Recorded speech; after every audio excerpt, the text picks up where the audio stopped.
اصفهان، خیابانها، پیاده‌روها و همان پل‌های آشنا. شهر در سپیده دم، گرگ و میش صبح و شروع کار روزانه کم و بیش این شکلی است. در این لحظات آدم‌ها به نسبت فاصله‌ای که تا کارخانه یا محل کارشان دارند از خانه بیرون می‌آیند و ماشین‌ها هم تا نیروی کار را به کارخانه‌های بزرگ و کوچکی که بیرون شهرند ببرند.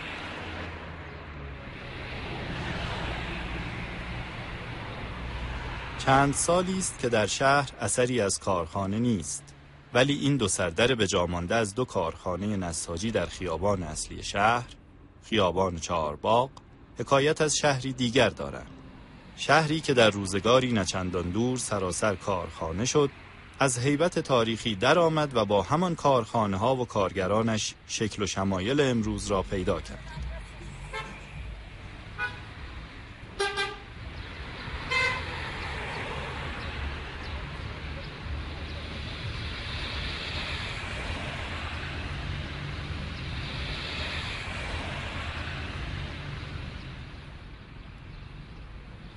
تلاش برای روایت روزگار سپری شده معاصر شهر را از همین کارخانه ها شروع کردیم.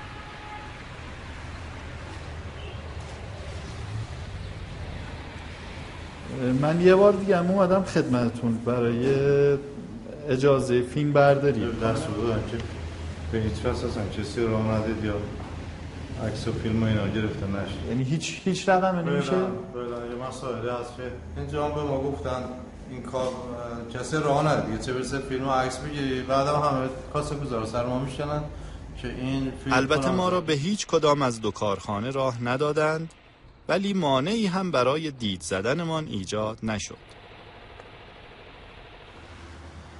این یکی ریسباف است که تاریخ 1312 بر سر درش حک شده. بخشی از ضلع شرقی خیابان چهارباغ بالا سراسر دیوارهای این کارخانه است. از سردر آن تا 33 پل 300 متر فاصله است. دومی کارخانه بافناز یا شهناز سابق است در همان ضلع شرقی چهارباغ بالا با فاصله 1000 متری از 33 پل. تأسیس در 1329. دومین جای حی و حاضر برای پیگیری سرگذشت کارخانه ها پارک قدیمی شهر بود، با این پیرمردهایی که سرشارند از خاطره کار و کارگرها و کارخانه ها. متولد 1307.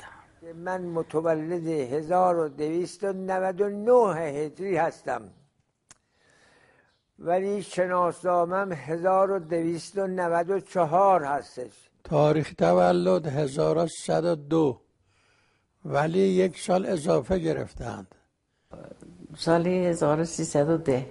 کارگر ساده بافنده بودم، پشت ماشین می‌بافتم. بعدی منو به سرپرستی قبول کردن، بعدی هم ناظم شدم. من 1320 تو ریسباف اومدم، تا 42 سال کار کردم و بودیم تا سال 49. شغلمون هم بافندگی بود. و من تولدی 1317 یا 16 که 74 سالم میشه.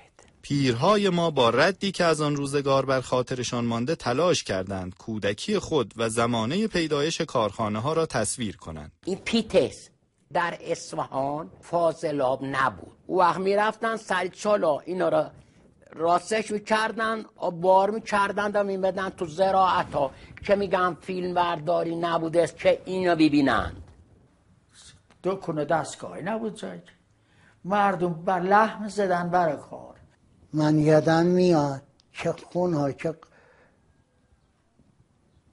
تو مطبقات چیز میپختن، دوز میمد کماشنونا با گوش برم داشته بیدم. اینقدر مردم بدبخت بودن. وقتی که میمدی تو زیر بازار یا در اینجا میرفتی که همه نشسته بودن یا چه پیش میکشتن تو خونه هاشون پلیس سرخه چیو مال اجتماع رو عقرب و لوتهی رو نمدونی بود. تو این اصفهان 2 خیابون بود، من یادمه 2 خیابون بود. چهارباغ خالص بود، یکی همون چهارراهی میدون انقلاب میره برای دروازه دولت، همین دوتا خیابون دیگه، همه اینجا بیابون بود و صحرا. اینها نخستین عکس‌های موجود از اصفهان است که 20 سال پیش از تولد پیرهای ما، کمی قبل از انقلاب مشروطه گرفته شده است. در چند دهه قبل از آن، نساجی بخش مهمی از صنایع دستی اصفهان بود و سهم زیادی در معیشت مردم داشت که حالا با گسترش سلطه اقتصادی اروپاییان رو به نابودی می‌رفت.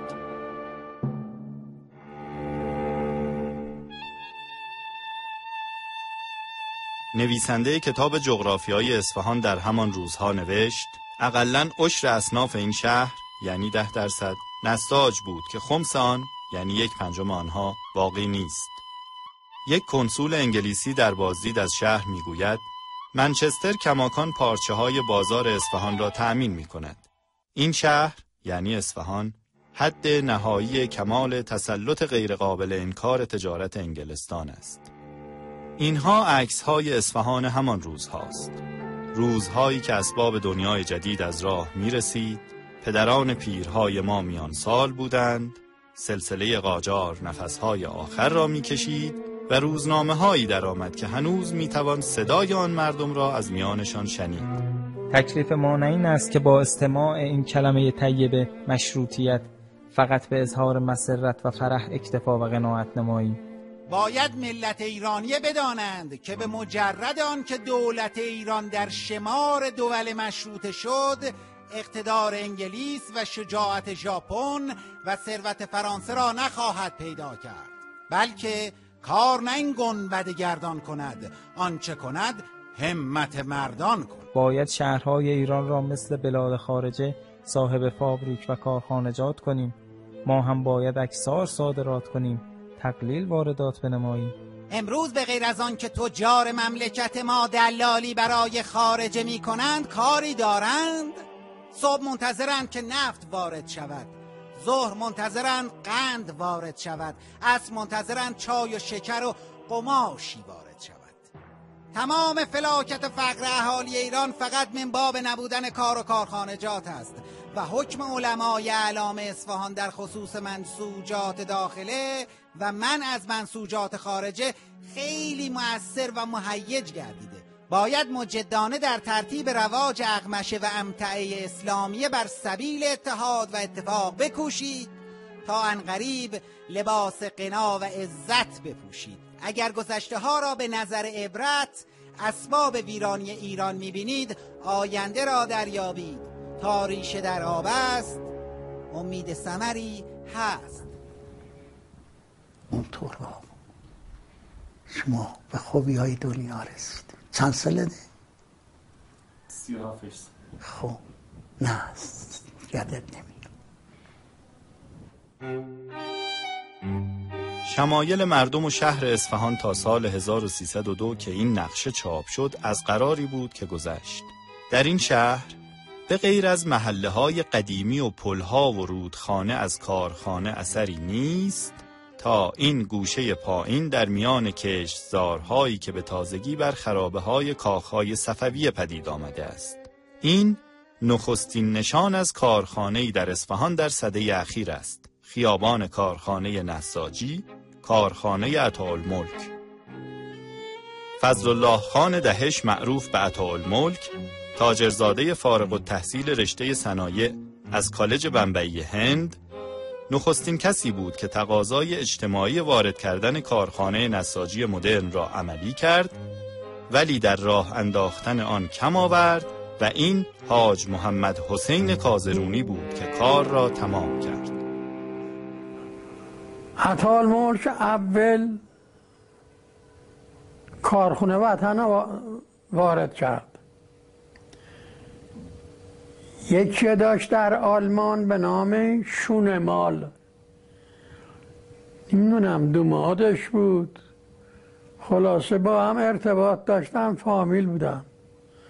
توسط اون ماشینا رو آوردن و گازائل و نفت و اینا تو صندوق در مردیم و میشستیم میدادیم دست آلمانیا سوار میکردن. وقتی سوار کردن ما وایسادیم و ماشینا کار کردن. کار ساخت کارخانه از سال 1300 در ساحل جنوبی زاینده رود و بر روی خرابه‌های کاخ 300 ساله 7 دست شروع شد و در سال 1304 خورشیدی پایان یافت و کارخانه با 4 دستگاه ریسندگی، 2 دستگاه حلاجی و 12 دستگاه بافندگی راه افتاد و اسمش را گذاشتند وطن.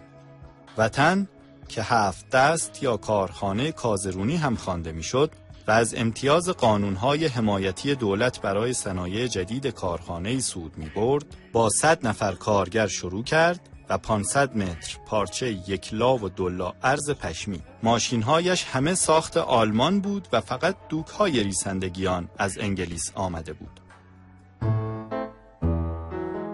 کارخانه به بار نشست، امتعه وطن به بازارهای سراسر ایران سرریز، پتوی وطن برای قشون دولت پهلوی اول پیش خرید و آوازه حاج محمد حسین کازرونی همه جا پیچید.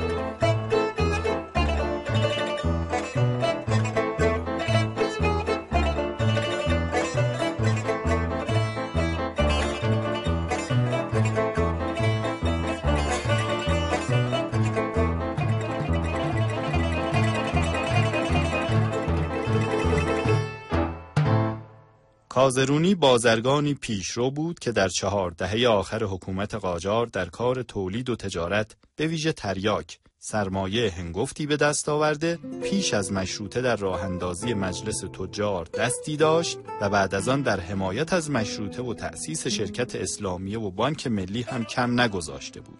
مسجد و مدرسه می ساخت، خیر بود و در سال 1310 6 سال پس از راه اندازی وطن اتاق تجارت اصفهان را هم تأسیس کرد و نخستین رئیس آن شد. کازرونی که میگویند علاوه بر وطن 2/3 مستغلات اصفهان را هم صاحب بود، کارخانه را توسعه داد و نسبتاً بی دردسر اداره کرد تا اینکه در اردیبهشت 1311 وطن و ماترکش را گذاشت و به دیار باقی شتافت.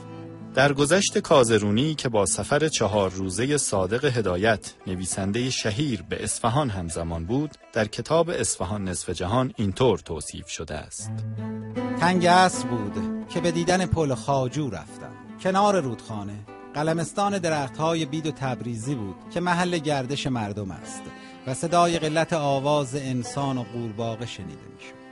کارخانه پارچه بافی کازرونی در آن طرف رودخانه دود زده و سیاه به نظر می آمد که عزای مرگ صاحبش را گرفته بود. این آقا که نوه همان حاج محمد حسین کازرونی است و خودش بعدها مدتی مدیر وطن بوده، روایت هدایت را اینطور ادامه می دهد: به مناسبت مرگ او دسته راه انداخته بودند که این نوح را می‌خواندند. دسته را انداخته بودن پشت سرش، بقیه دسته میگفتن رفت از جهان فانی آقای کازرانی. اون دسته بعدش میگفتن شد خاک بر سر ما زین مرگ ناجهانی. شد خاک بر سر ما زین مرگ ناجهانی. هدایت در ادامه کتابش میگوید همین نشان میدهد که استعداد مردم برای عزاداری زیاد است. دیروز در دکان عکاسی بودم. عکاس گفت 2 روز است مشغول بزرگ کردن عکس کازرونی است و امروز که تاسوعا است. مردم میروند تخت فولاد برایش فاتحه بخوانند.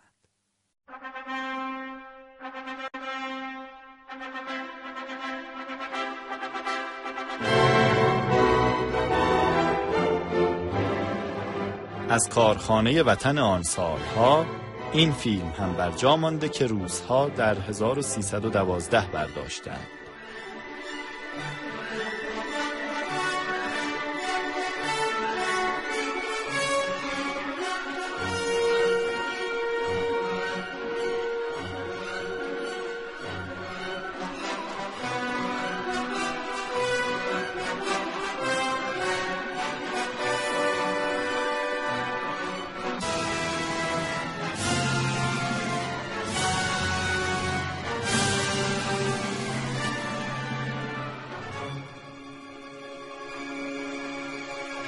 کارخانه که 100 نفره راه افتاده بود، در آن سالها نزدیک به 2000 نفر کارگر در شبانه روز داشت که بیشترشان ساده و بی سواد بودند.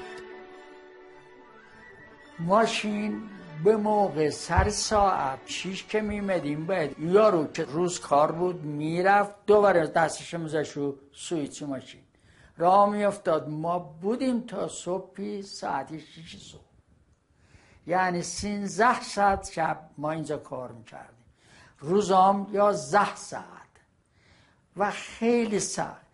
وقتی که شما میمدیم صبحی که میمدیم از کارخونه بیرون، اصلا راه که میرفتیم همونطور پیلی میرفتیم میافتادیم نزدیک بود بیافتیم رو زمین از بیخوابی. اون که قانون نبود که صبح میرفتیم بعد شب میمدیم، شب میرفتیم اصلا شب بلند بود 14 ساعت شب کار میکردیم. وطن در دهه دوم قرن حیات پر رونقی داشت و شکوهش تنها با این دو گزارش مخدوش شده است. یکی آتش سوزی ریسندگی پشم آن است که منجر به نابودی بخش قدیمی کارخانه شده و البته به سرعت بازسازی می شود، و دیگری دست از کار کشیدن 500 نفره کارکنان در سال 1310 برای دستمزد بیشتر و اصلاح ساعات کار روزانه از 10 به 8 ساعت است که منجر به افزایش 20% مزد و دستگیری و زندان برخی از سازمان دهندگان آن می شود. واقعی که بعدها از آن با لفظ نخستین اعتصاب یاد کردند. در سالهای قبل از 1320 وضعیت اداره و نظم کارخانه اینطوری است. پاسبان، بله شهربانی پاسبان دم در کارخانه پلیس بود. شهربانی دخالت میکرد در کارخانجات. خدا نکند که این 13 ساعت شب اگه این چشمون به هم میرسید 2 بار ماشین به ما دادن بپان، 2 بار رینگ میپایدیم. اگر یکی این سرا این سرا بالا بود هم به خالی میمد سر کاره میزد تو گوشمون میزدمون میگفت چرا این سر بالاست. حسین سیاره، این حسین سیاه از به اصطلاح دربانهای کارخانه وطن بود و یه مردی بود خیلی خشن و کارگرها رو نظم و ترتیب میداد. دم در کارخانه هر کارگری که دیر میمد سر کار وارد میشد برش میگردون برگردد بره فردا صبح بیاد و یک روز بیکار بمونه.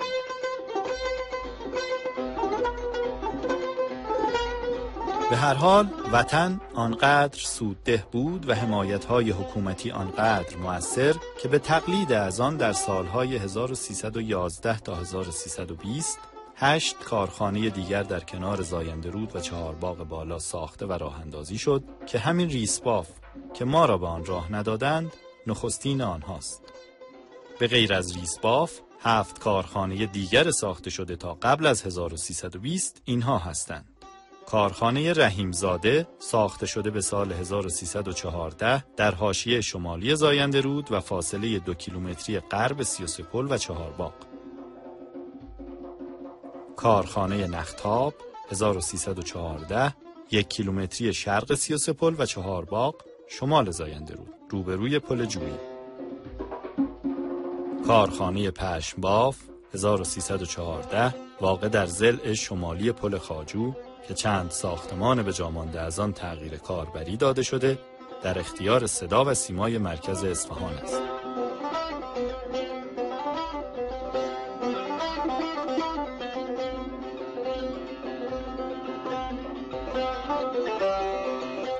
کارخانه ریسندگی نور 1315 ضلع جنوبی پل خواجو.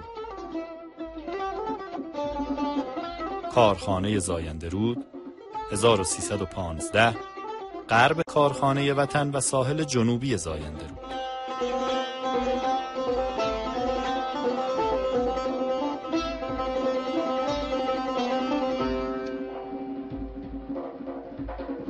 کارخانه شهرزای جدید 1315 همسایه جنوبی ریسباف و کنار چهارباغ بالا.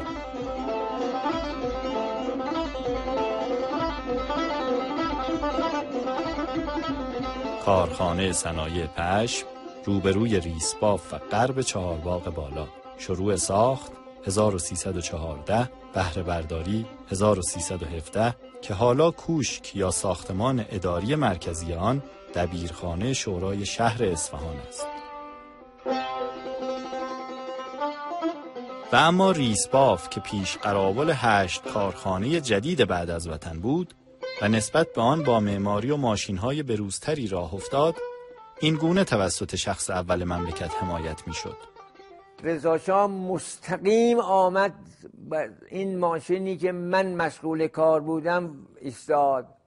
من کنار ایستادم به طور خبردار وایسادم و یه نگاهی به من کرد و گفت چی کار میکنی؟ بهش گفتم که پارچه برای افسران شاهنشاهی میبافم.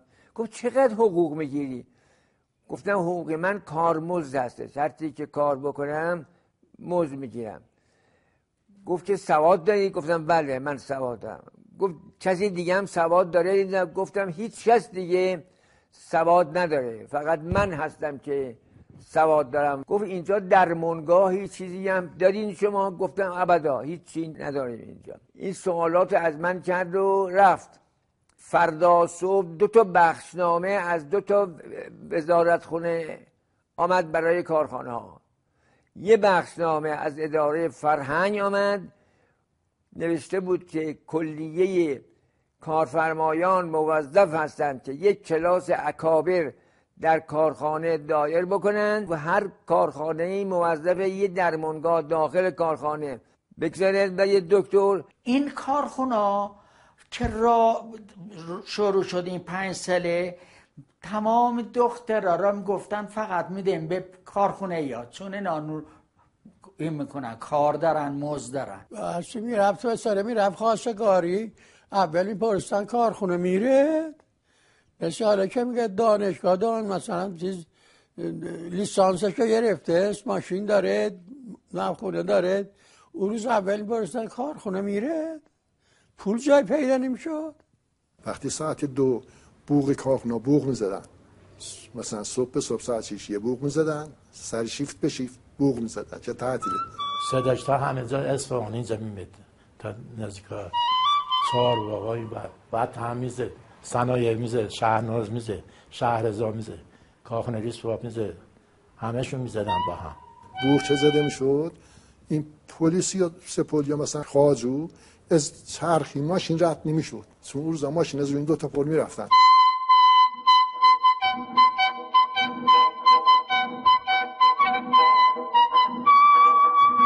از روی این پل 2 چرخ سوار چه رفت دیگه ماشین رد نمیشد، اینقدر جمعیت بود. هر کارخونه برای خودش 2,000 تا 3,000 تا کارگر داشت. یکی بم میزد، یکی صدا نازک میزد، هر بوقی یه صدایی داشت.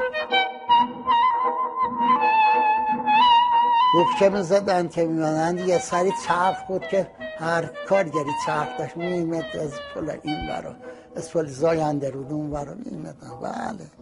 تا سال 1320 به غیر از شهناز که هنوز ساخته نشده بود، همه کارخانه ها با سرمایه حاصل از فروش سهام به عموم مردم و پول سرمایه‌داران و تجار به صورت شرکت راه اندازی شد و قریب به 10,000 نفر در آنها مشغول به کار شدند. وقتی که این کارخونه ها رو میخواستن راه بندازن، به مردم توصیه میکردن که هر چی شیر میخواد بیاد بسونه. یه صفحه های درست کرده بودن به نام شیر که این زنها طلاشونو، تشتشونو، چیزاشونو میرفوختن و یه سهامی 100 تومن میستدن. این سهام، این سرمایه مال این مردمون بیچاره بود. این کارخونه زاینده رودی که سهامش 1,000 تومن بود یه موقعی، بهش گفتن شیر زاینده رود. هر پیر زنی، هر کسی یه قرون پول داشت به شیر زاینده رود میخواد، باید بینه آموز محمد کاظرونی که مدیر اونجا بود یه شیر زاینده رود میخواد. سهام هم گفتن شیر، یه سهام میخواد. سهام هم خیلی داشت. شهر حالا 9 کارخانه بزرگ دارد. خرابه‌های کاخهای صفوی به باغ‌های صنعتی تبدیل شده و بیش از 1/3 جمعیت 204,000 نفری اصفهان از گردش کار کارخانه‌ها معیشت می‌کنند و پارچه‌های آنان به تن تمام مردم ایران می‌نشیند. 3 شهریور 20 کشور به اشغال متفقین در می‌آید. رضا شاه در راه تبعید به موریس 2-3 روزی به اصفهان آمده میهمان میرزا محمد جعفر کازرونی می شود. محمد جعفر حالا کارآمدترین پسر از 6 پسر کازرونی بزرگ و رئیس کارخانه وطن است. جشن افتتاح سالن جدید نساجی کارخانه وطن در حضور آقای محمد جعفر کازرونی. این بابا یه جوانی 18-19 ساله به نظر آمده است. من 1111 به دنیا من 3 سال آمده. این نساشا خدا بیامرزه سا میز من جعفره کلا از کجا آورده؟ دیدی کت شلوار رارایا مالی مسئول خودش است. نه خدا بیامرزه قرآن. در این زمان شرکت نفت 10 کارگر نداشت.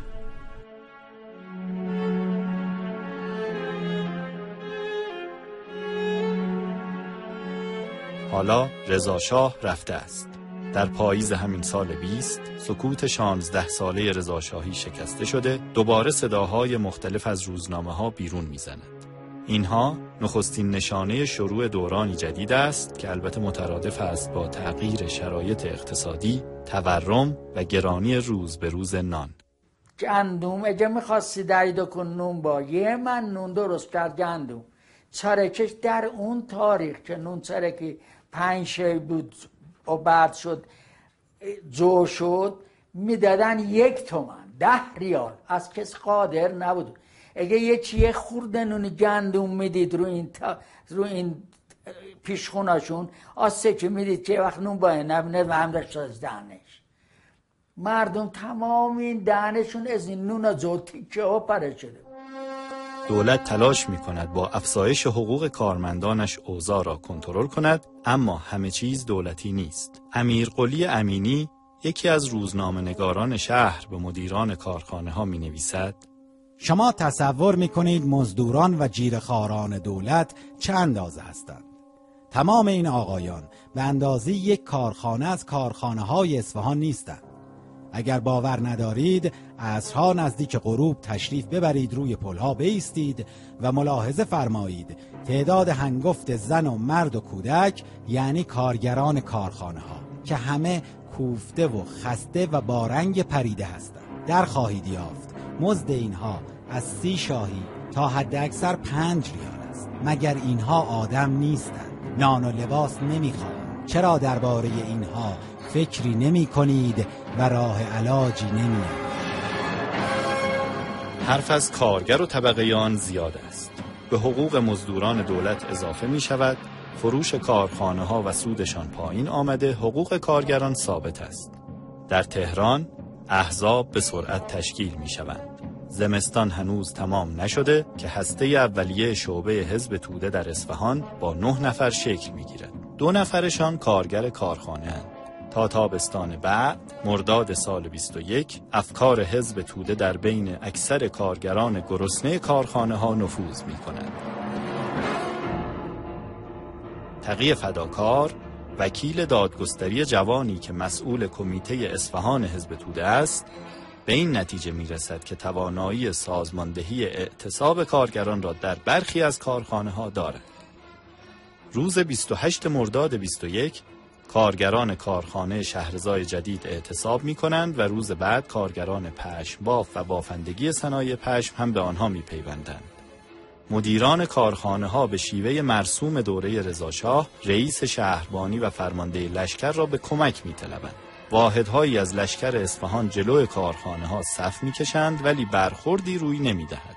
اعتصاب 3 روز ادامه دارد و پس از چند جلسه مذاکره قرار می شود مزد کارگران 140 افزوده شده، رعایت بهداشت آنان نیز بشود. احمد قوام نخست وزیر وقت هم برای جلوگیری از تکرار و گسترش اعتصاب بلافاصله هیئتی از وزارت پیشه و هنر به اصفهان اعزام می کند که با پادرمیانی آنها توافقهای جدیدی به نفع کارگران حاصل می شود. اجرای توافقنامه محور فعالیت‌های فداکار و یارانش برای متشکل کردن کارگران می شود و به تدریج در هر یک از کارخانه‌های اصفهان اتحادیه کارگران آن کارخانه شکل می‌گیرد. روز 5 آذر 1321 از وحدت اتحادیه‌های 9 گانه کارخانه‌های ریسندگی و بافندگی اتحادیه کارگران اصفهان تشکیل می‌شود. رئیس اتحادیه تقی فداکار است.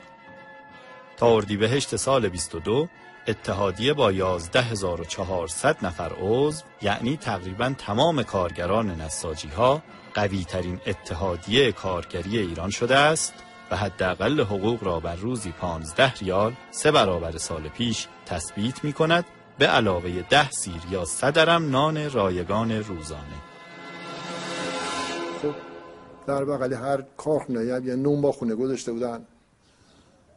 کارگره چه زن نداشتن 5 نون میدادن بهشون، 5 4 تا نون بود. روزام گفتم 5 یعنی 1 کیلو بیشتر. اونایی که زن داشتن 100 درم میدادن. 100 درم هم تقریبا 80 نون شد. رو فراخوری آیل مندیش بهش نون میدادن. وقتی از کار خلاص میشد دستمالش رو وامی کردن. ما چند تاشون این محل داشتیم که کارخونه میرفتن. وقتی کار نداشتن میگفت اسماعیل نون با نون میدید که برای 100 درم. گفت خدا را شکر این 100 درم نون میده. این 100 با 100 درم نون قانع بودن. چندی 100 درم. در نیمه نخست سال 22 کارخانه‌داران که در سالهای قبل به سودهای 50 تا 100% عادت کردند و حالا با کاهش سود و افزایش هزینه‌ها و حقوق دست به گریبانند، در تقابل با اتحادیه و پیوند با مسئولان شهر تلاش می‌کنند با راه انداختن چند حزب جدید از جمله حزب نهضت ملی ایران شاخ اتحادیه را بشکنند. حزب‌ها از کارگران عضو می‌گیرند، برخوردها در کارخانه‌ها شروع شده، کارفرماها هم بی‌نصیب نمی‌مانند. انتخابات مجلس 14 در راه است. انتخاباتی طولانی و پرشور که نخستین انتخابات آزاد پس از عصر رضاشاهی است که منتخبانش از پیش منصوب نشدند. آزادیخواهان در این فکرند که با یک مجلس قوی یا سفره سلطنت را به کل جمع کنند، یا اینکه شاه جوان را در حدود سلطنت محدود کنند و حکومت را به مردم بسپارند. از اصفهان تقی فداکار هم کاندیداست. فداکار که در ائتلافی با 2 نامزد مورد وثوق قدرت‌های سنتی شهر قرار دارد، با 30499 رأی منتخب نخست شهر است. فداکار وقتی که وکیل شد و روزی که می‌خواست برد از تهران از اصفهان برد بیرون، کارگران مشایعتش کردند و تمام کارخانه‌زاد رو تعطیل کردند و در حسرت من تو خیابون ها شعر برش بسته بودم. زنده با تقی چت صده تقی فداکار. هم دیده بودم. من یادم میاد که حزب توده تقی فداکار وقتی راه می افتادن از این سری درواز داره تا همین بالای ازاد جریب صف 4 نفری زنده با تقی فداکار. در آغاز سال 23 کارگران که حالا اتحادیه، حزب و نماینده مجلس دارند هنوز به غم نان دچارند و مسبب آن را سرمایه‌داران می‌دانند. عبدالحسین سپنتا، سازنده فیلم دختر لر، نخستین فیلم ناطق فارسی، در روزنامه تازه تأسیس خود می‌نویسد: کارخانه‌های اصفهان را برای تملق از شاه منچستر ایران می‌نامند. چون خود شاه بزرگترین سرمایه‌دار ایران است، مایل از سرمایه‌داران کوچک را نیز تقویت کند. کارگر میگوید: آقای سرمایه‌دار، عصبانی نشوید. هر کدام از ما که از زیر چکمه عمال رضاشاهی جان به در بردیم، حقوقمان پایمال ثروتمندان محلی شد.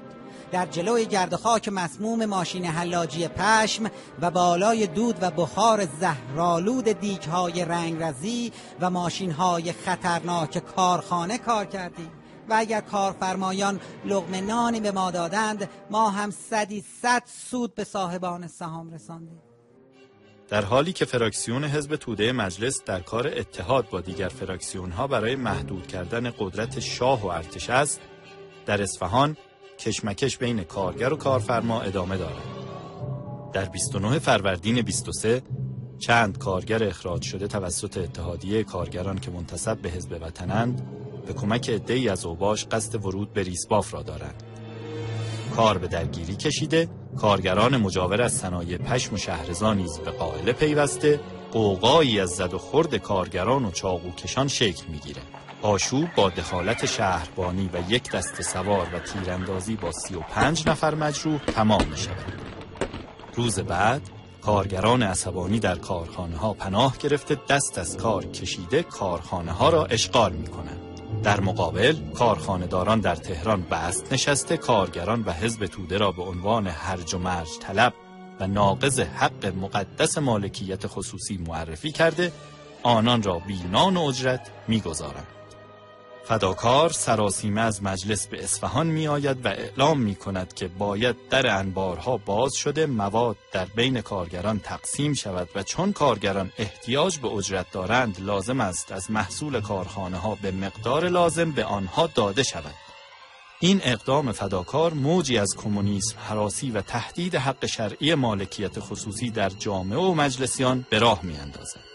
در نتیجه ائتلاف آزادیخواهان مجلس می شکند و نمایندگان قوانینی برای پیشگیری از تکرار این خطر اجتماعی یعنی شورش کارگری اصفهان تصویب می کنند. ورقها به سرعت بر می گردد. تا 20 اردیبهشت با دخالت نماینده دولت و توافق فداکار قرار می شود که دیگر اتحادیه کارگران در امور مدیریت کارخانه ها مداخله نکنند. در هفته نخست خرداد مدیران کارخانه ها از تهران برگشته، بوق کارخانه ها به افتخارشان به صدا در می آید و با دسته های گل کارگران استقبال می شوند. از ستون طنز روزنامه سپنتا می خوانیم: آژیر در اصفهان، روز شنبه 6 خرداد ساعت 9:13 صبح ناگهان سوت کارخانجاتی وطن و شهرضا به علامت آژیری اعلامی خطر بلند شد. اهالی از شنیدن سوتی بی موقع نگران و هراسان گردیدند، ولی بعداً معلوم شد که 2 نفر از مدیران از تهران برگشتند. منبع بیزی میمان آرزو بود.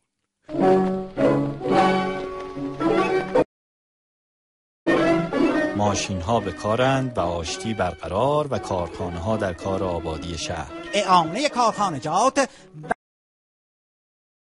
برای مصارف خیریه. کارخانه وطن و زاینده رود متعهد شدند پل جویی را تعمیر کنند. توزیع پتو توسط کازرونی و همدانیان. بیمارستان امین احسان کارخانه ریسبا.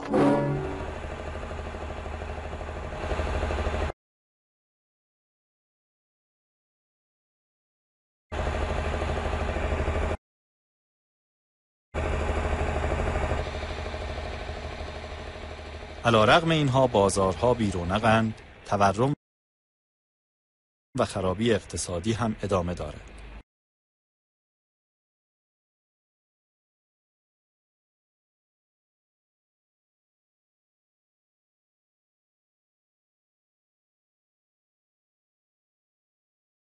خیابان اصلی شهر صحنه نزاع و درگیری بین کارگران کارخانه هاست. خیابان چهارباغی بالا چند تا کارخونه بود، محل تجمع بود اصلا.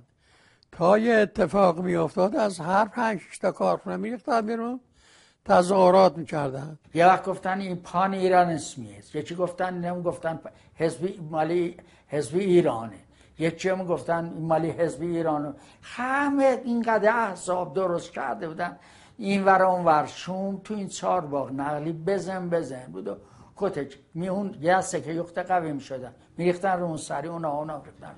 در همین روزهای نیمه دوم سال 23 چند بازیگر جدید وارد کارزار می شوند که یکی همین آقاست که نماینده کارگران ریسباف بود و عضو هیئت مدیره اتحادیه. اعتصاب که می کردیم حقوق نمی دادن، ولی حقوق می گرفتیم. می گرفتن. بله. اینا 2 تا نماینده بودن، یه کیوان بود یه چی شمس صدری، رئیس کارگرای اون طبقه اون طرفی بر علیه حزب توده بود. نماینده بود، کار که نمی‌کرد. نصف طرفدار داشت نصف نداشت. شمس صدری هنوز هستش، نمرده. شمس صدری هم نماینده کارخانه ریسباف بود. دیده بودین؟ من تو گوشش هم زدم. به شما عرض کنم که نام من شمس الدین نجم صدری هست. این اومد پشتیبانی حزب بکنه شمس داچش منم کوفتم تو گوشش. آره همه کارکنه ماشینا رو خوابونده بودن اومده بودن نمیذاشتن کارکنه کار کنه. چرا؟ برای اینکه من حزب توده رو مغایر با منافع کارگران ایران میدونستم. برای اینکه حزب توده همیشه میخواست کارگران و مردم رو گشنه نگه داره برای تقویت حزبش، در صورتی که ما فعالیت میکردیم برای رفاه مردم. اما میدونم که بابا ما اینا حتما کمک بهشون کردم به شمس صدری اینا.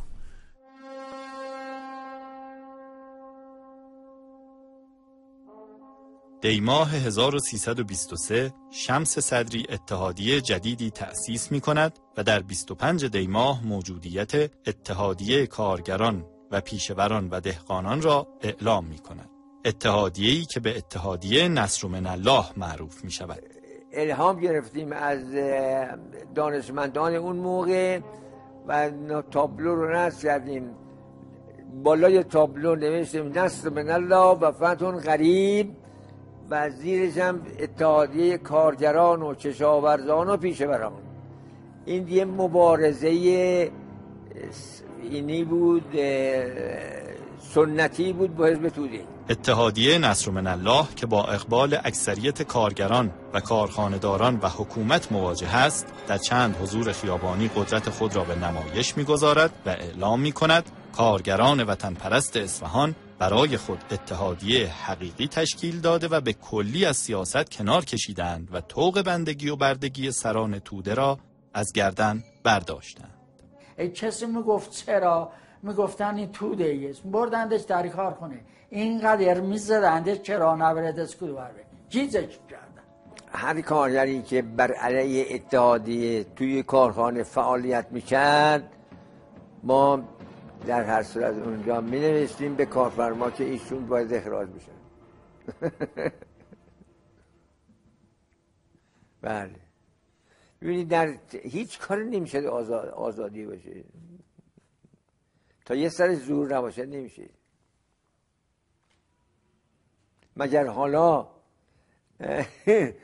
از نظر اداره مملکت میشه آزادی باشه؟ نه ولی خب قانون بالاخره یه چارچوبی براش میذاره. خب بله قانون بله یه چارچوبی درش هست که انجام بده.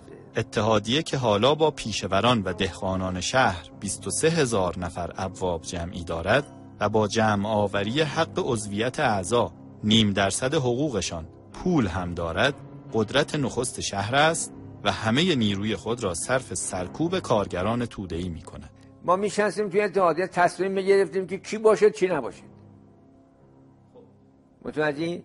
نشستیم توی اتحادیه 5-6 نفری تصمیم گرفتیم که بهرامپور بره بیرون از این تشکیلات. از این جهت شد که بر علیه توطئه چینی کردیم و زدیمش و بیرونش هم کردیم. در اردیبهشت 24 امیر کیوان نماینده کارگران کارخانه نور عضو هیئت مدیره اتحادیه و همپیمان شمس صدری برای گوشمالی بهرامپور عضو توده‌ای اتحادیه و نماینده پشمباف به پشمباف می رود. جمعیت تخت پلو تا کارخانه نور و اینا همه اومدن در کارخانه پشمباف، در بسته بود. من همونجا بودم.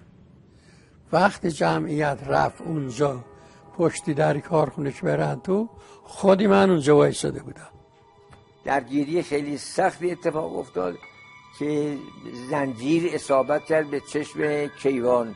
زدندش، یکی با زنجیر همینطور که میزد تو سرش این دونه زنجیر افتاد تو چشمش و این تخمشو در آورد.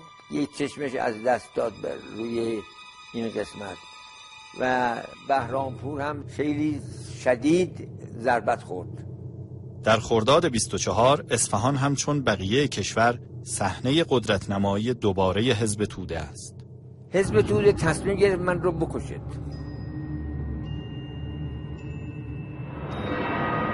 شهر بی استاندار و شهربان مانده و اتحادیه و شمس صدری در معرض خشم هواداران توده. در اتحادیه ما سنگربندی کردیم، فرستادیم از کوسوفه و این طرف و اون طرف سنگ‌های زیاد آوردند و بالا سر در اتحادیه سنگربندی کردیم. الله اکبر. من آمدم پایین، به اتفاق به اصطلاح احمد کفعمی سوار درشکه شدیم. دم دروازه دولت که رسیدیم من دیدم لورا پخشن اونجا و آماده هستن که خلاصه ما رو بگیرن بکشن.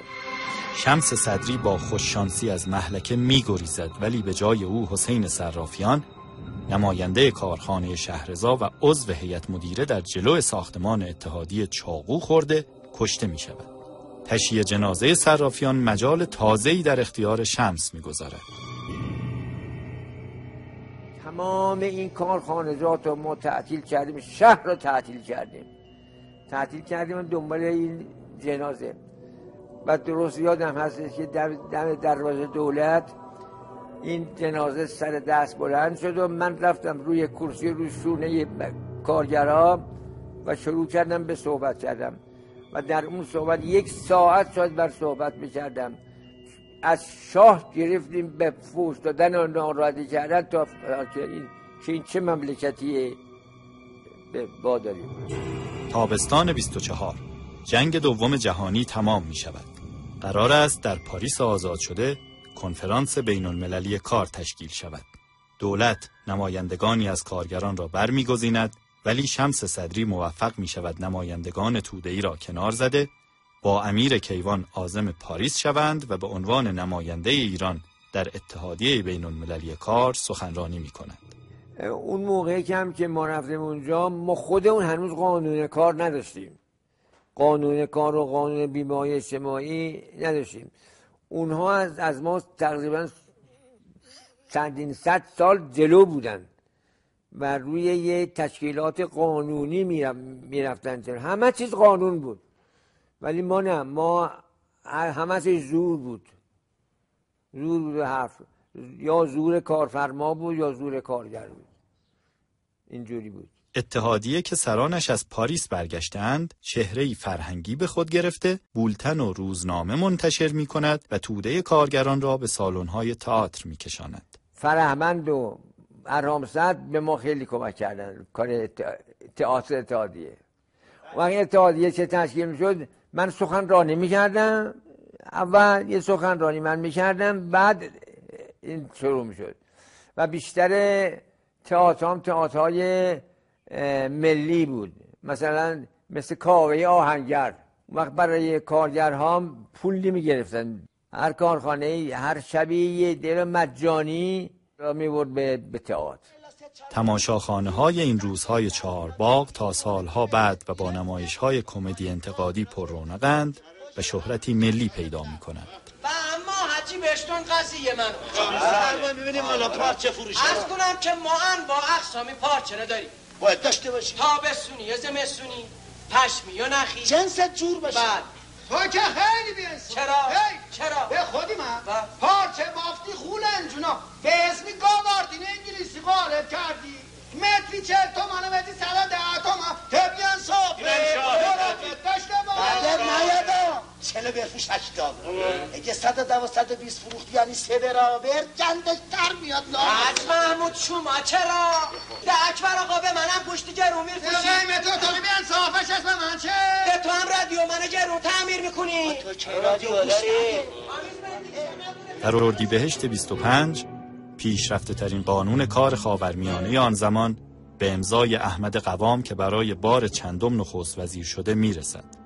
قوانین بیشتر به کار توازن قدرت بین اتحادیه ها و سرمایه‌داران میخورد و در این میان وضعیت کارگران خردسال و زنان که بیش از نیمی از جمعیت کارگرانند به کندی اصلاح میشود. والا ما مردمون بیکار بود و مجبور شدم 4-5 تا بچه داشته، مجبور شدم خودم رفتم سر کار. مردم گفتن که کار من سال من جای بیکار نمیگرفتنش و خودم رفتم سر کار. هر زنیش شاغل بود، بچه داشت میورد دنبالش و در کنار اون سالون مثلا میرفتن سر بچه‌هاشون، تا اینکه این شیرخوارگاه چه تأسیس شد براشون خیلی خوب شد.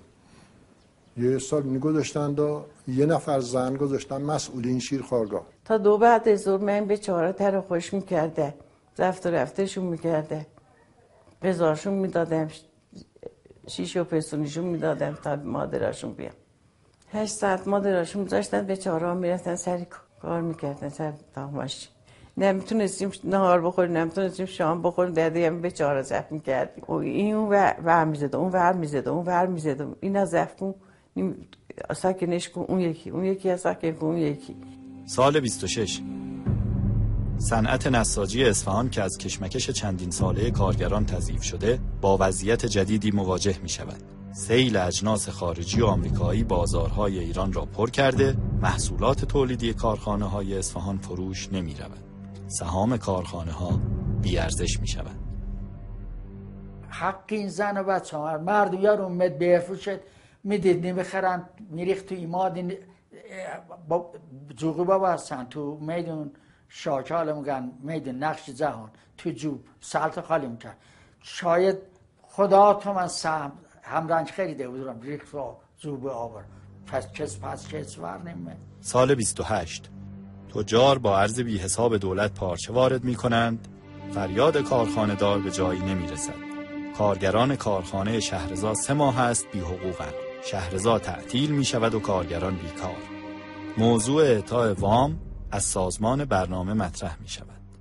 تا آخر پاییز 29 اگرچه اوضاع برای کارگر و کارفرما بحرانی است، ولی این موضوع ملی شدن صنعت نفت است که در کانون توجه قرار می گیرد.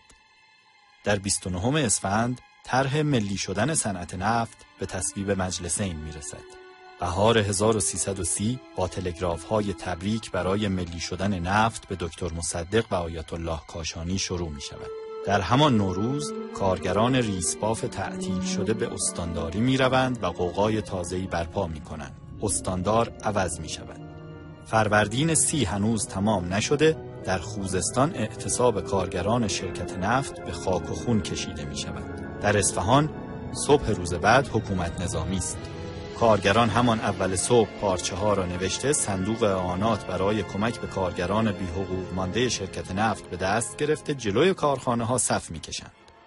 ساعت 3 بعد از ظهر کارگران نور، پشم باف و نختاب از سمت شمال زاینده رود به سمت میدان 24 اسفند انقلاب کنونی حرکت می کنند. کارگران وطن، زاینده رود، ریسباف، شهرضا و صنایع پشم هم از جنوب زاینده رود به خیابان چهارباغ بالا سرازیر شده قصد عبور از 33 پل را دارند که با صف فشرده سربازان مواجه می شوند. آن طرف پل جمعیت کارخانه‌های کوچک و بزرگ حومه شهر با انبوه کارگران کارخانه رحیمزاده از غرب چهارباغ وارد شده به میدان می رسند. فرمانده دستور شلیک می دهد. سربازان سرپیچی می کنند. فرمانده ابتدا به سرباز و بعد به مردم شلیک می کند. گلوله از دل صندوق اعانات کارخانه رحیمزاده رد شده قلب کارگر را می شکافد. آن طرف آبی ها به آب زده به میدان می رسند. کارگر کارخانه زاینده رود خودش را جلوی تانک می اندازد. نظامیان دست از سلاح شسته میدان را خالی می کنند. جمعیت چهارباغ را پر کرده به تلگراف خانه می رسند. تلگراف شدید و لحنی به دست نخست وزیر وقت می رسد. التهاب با کشمکش بر سر خاک سپاری نعش کارگر به اوج می رسد. خطر هرج و مرج همه کشور را فرا گرفته است. در 7 اردیبهشت دکتر محمد مصدق نخست وزیر می شود. در مرداد 30 منچستر ایران افتضاح در افتضاح است. تا زمستان دکتر مصدق که درگیر انقلاب بزرگ دیپلماتیک نفتی ایران با دنیای غرب است از مردم تقاضای خرید اوراق قرضه ملی می کند. در اصفهان مردم در خرید اوراق از هم سبقت می گیرند. کازرونی روی اصفهانی را سفید کرده با خرید 10 میلیون ریال قهرمان ملی خرید اوراق قرضه می شود. سال 31 کارخانه ها 3 سال است سود به سهامداران ندادند. در 25 تیر 31 دکتر مصدق در تقابل با شاه استعفا می دهد. مردم در تهران تظاهرات می کنند. در اصفهان از 29 کارخانه ها تعطیل و مردم به خیابان می آیند. در 30 تیر شاه تسلیم شده مصدق به کار برمیگردد. در کارخانه ها جشن برپاست. آبان ماه در تهران آیت الله کاشانی به فروشگاه وطن کازرونی می رود. سال 32 تعطیلی کارخانه ها و بیکاری کارگران هنوز بیداد می کند. در 25 مرداد 32 در تهران کودتای نظامی علیه مصدق شکست می خورد. اصفهانی ها با تعطیل عمومی و تظاهرات شدید پاسخ کودتاچیان را می دهند. شاه فرار می کند. صبح میدیم بیرون دیدیم شهر شلوغ است. همجای اصفهان دیدیم کارگرها تمام میدن دا تظاهرات میکنن دا از میدونی میگفتن 20 سال اصفهان، حالا میگن انقلاب. از 20 سال اصفهان راه افتادن دا اومدن برای میدونی شاه که حالا میگن میدونی ما. با خون خود نوشتم یا مرد یا مصدق، اینا رو نوشتن و تقریبا مصدق و تشنیم میکردن شعار و زنده باد مصدق میگفتن و اومدن میدونی شاه با بازاریا با هم یکی شدند و ما اینا تا ظهر تو این تظاهرات بودیم. تظاهرات کردن رفتن اون طرف که مجسمه بود، مجسمه شاه را تناف انداختند و رفتن بالاشو با اره زدند و مجسمه را آوردن پایین. دکتر مصدق رو ببین دارد میخندد، حسین مکی رو ببین شیرا میبندد، سرگدف شد توست تو مردی، چرا کاشانی ها نبردی. کی میگو؟ زمانی که مصدق رو کار اومد. حسین مکی چی بود؟ وزیری نبود. شیرا به رو انگلیسا بس بنا کردن تیر گلوله زدن. من پا مجسمه بودم، من دویدم اومدم پشتی شمشادا اینقدر بود، پشتی شمشادا سرم دولا کردم پشت شمشادا که گلوله بهم نخورید. ما دیدیم تیر دارد همجور روی اسفالت دارد چمونه میکنه. اینا ما خودمون گذاشتیم پشتی سناره بزرگی داشت ساربا، پشتی این سناره گذاشتیم خودمون دیدیم شلوغ است. تریلی ها میان دا زاویز شاه میگن دا مرگ بر مصدق شعار میدادن مصدقی کله چه دوار سیاستش رفت و فتوقا اینا رو میگفتن. ما تعجب کردیم همین زمان چه صبح ما میدیدیم چه دارن میگن زاوید زنده باد مصدق، شما میگن زاوید شاه. همینی که میرخصید و میگفت که رضا شاه سر سل اومد پسرت بی خودی در اومد 48 ساعت بعده گفت حالا دیگه بشکنست شاه مصدق شیکنست مصدقی کله کدو سیاستش رفت لاپتو نه شیخ میخوام نه مولا البته آیت الله بلکن بابا استولا مصدقه گرفتندشا. این یه انقلاب. عقیده من نمیتونم عقیده برای مردم پیدا بکنم. عقیده ندارم. خود من یه وقت از این دروازه دولت که راه می افتادم رفتم به طرف چهارباغ، هر 100 نفری که رد می شدن 90 نفرشون به من تعظیم می کرد و سلام می کرد. یه وقتی هم بود که از همین دروازه که راه می افتادم هر 100 نفر 90 نفر به من فوش خار و مادر می داد.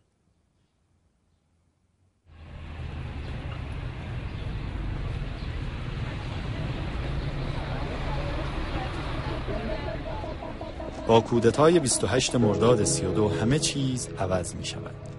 بحران کارخانه ها ادامه دارد ولی با دخالت حکومت صدا از ندای کارگر و کارفرما بلند نمی شود و خیابان دیگر شاهد حضور این پیرهای نشسته در پارک نیست. در 10 سال نخست بعد از کودتا تنها همین کارخانه بافناز یا شهناز سابق است که حیاتی پر رونق دارد. برادران همدانیان علی و حسین که در سالهای دهه 20 کارخانه صنایع پشم را اداره کردند، ساخت شهناز را در هرج و مرج سال 29 شروع می کنند.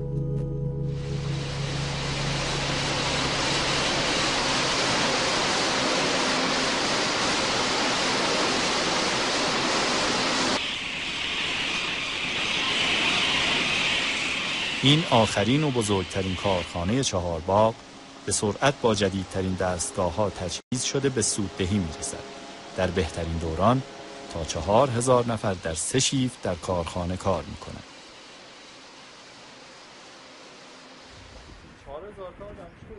4000 کارگر داشت اینجا، خیلی بزرگه اینجا. این قسمتی اول پارکیم، بعدش بافندگی، بعدش قسمتی حلاجی، طرف اون سمت تکمیل و گلزنی و اینا بود. اون ساختمان آجریه که هواکش داره الان مثل برج، اونجا قسمت حلاجی بود که ما کار میکردیم. توش گوده گرد پنبه همه شد، هر 6-7 سالی خالی میکردن میفروختن به مهد کنه یا برای پنبه گرد پنبه رو.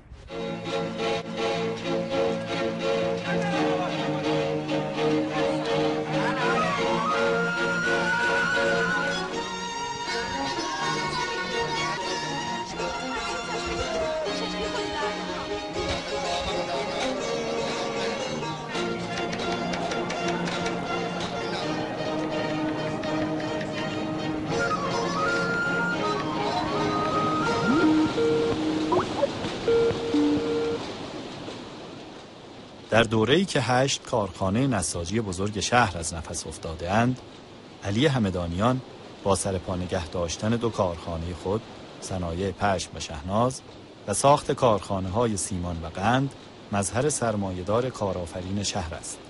کدورت‌های به جا مانده از دهه 20 و تهمت‌های کور کارگری و فشارهای حکومتی به فوت نابهنگام همدانیان در سال 1342 می‌انجامد.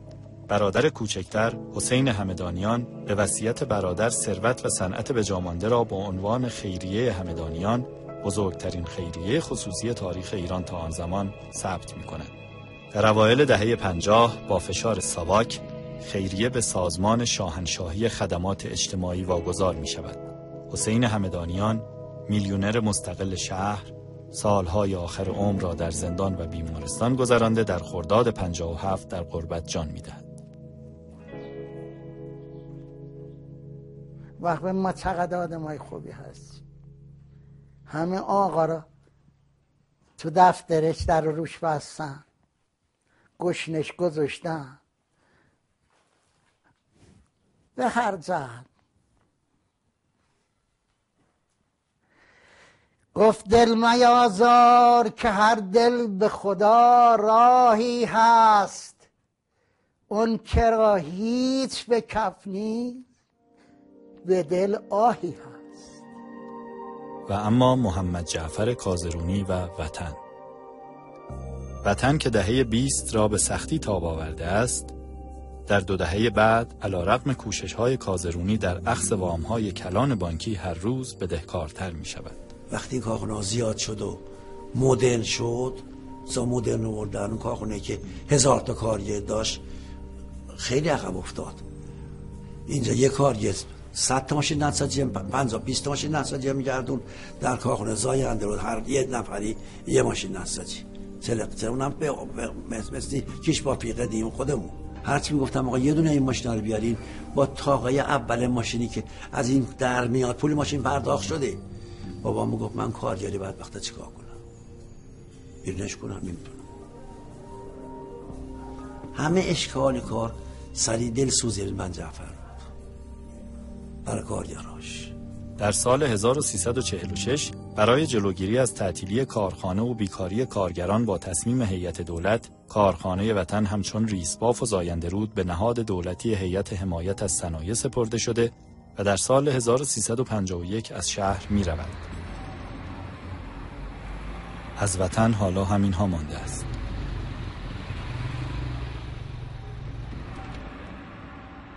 کازرونی در مرداد سال 58 در جریان درگیری‌های کور بعد از انقلاب اسلامی ترور می شود.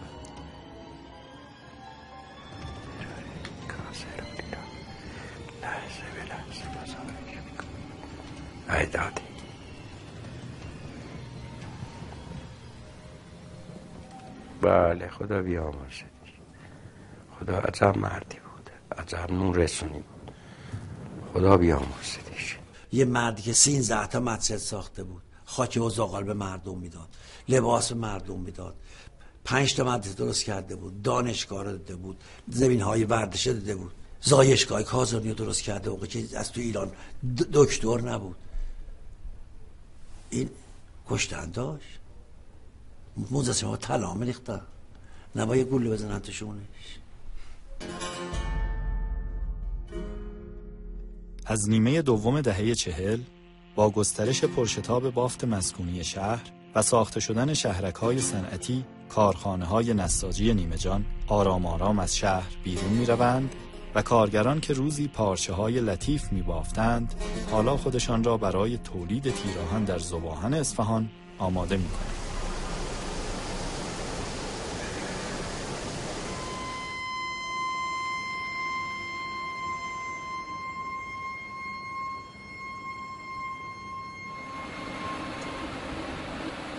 کارخانه‌های امروزی کم و بیش این شکلی هستند.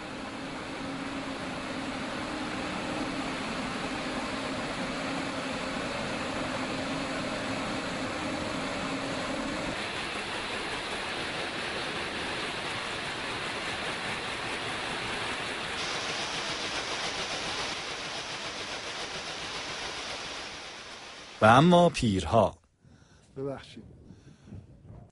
پیرهای ما بعضیشان هنوز کارهایی می کنند. پسر کازرونی در زمین به جا مانده از پدر بزرگش کشاورزی می کند. یکی توشون کار میکنم من. تمامی نبا یه خوردن تموم کردن، برادرم من مخصوصا همش هیچکشون.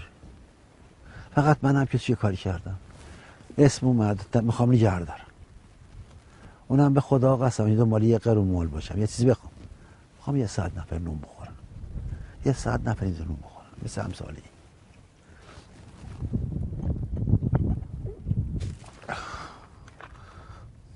یه ورش بی یه ورش چرم خاردار رفت دستین شد. ای چه بشه اینا پاک کنه، بهترین انار توش در میشه، شیرین ترین انار اینو. اتفاقا این چرم تو بهترین انار رفتم.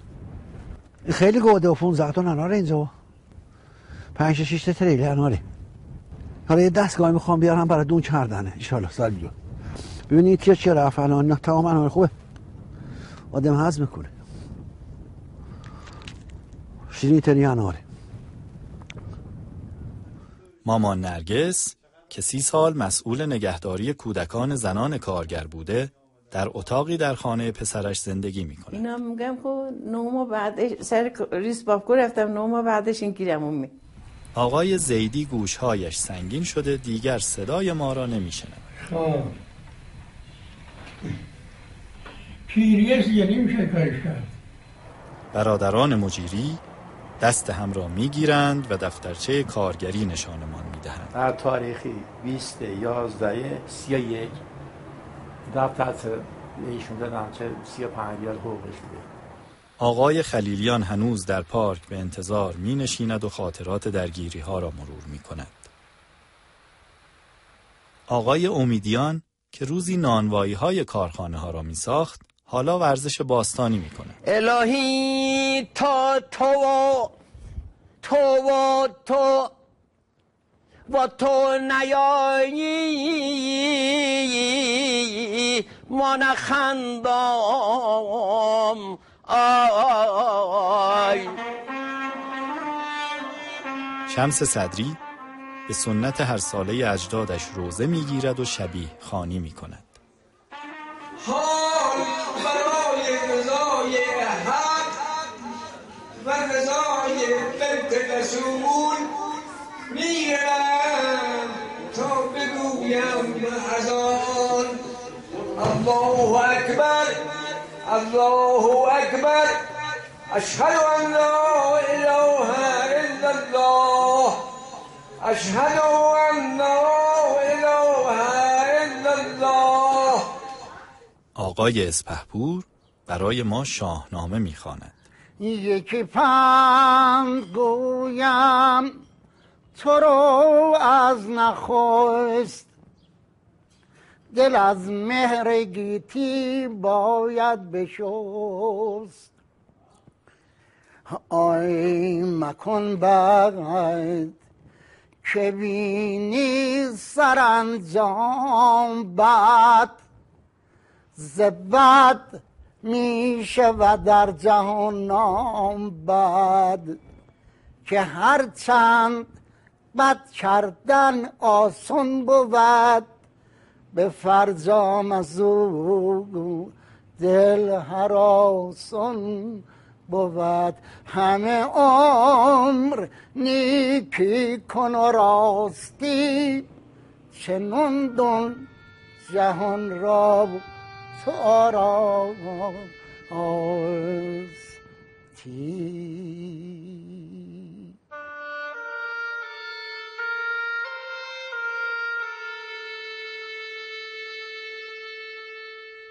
و اما ریسباف.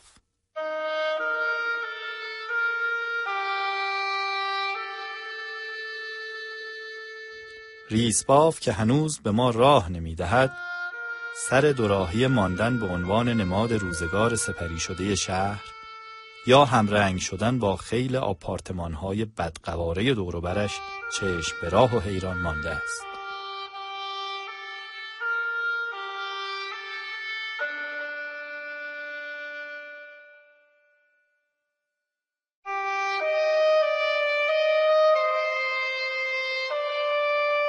چشم به راه مردمی که نمی‌داند به حیات دوباره اش می‌اندیشند یا به ممات عنقریبش. و حیران آدم‌هایی که خیال می‌کرد در خیالشان زنده است و حالا در شهر زندگی می‌کنند و بیان که ببینندش از کنارش می‌گذرند بیان که بدانند زمانی نه خیلی دور اصفهان روز و شب خود را در بوق این کارخانه‌ها به سر می‌کرد و هر کس صدای بوق کارخانه‌اش را می‌شناخت. همه شهر صدای بوق‌ها را می‌شناختند.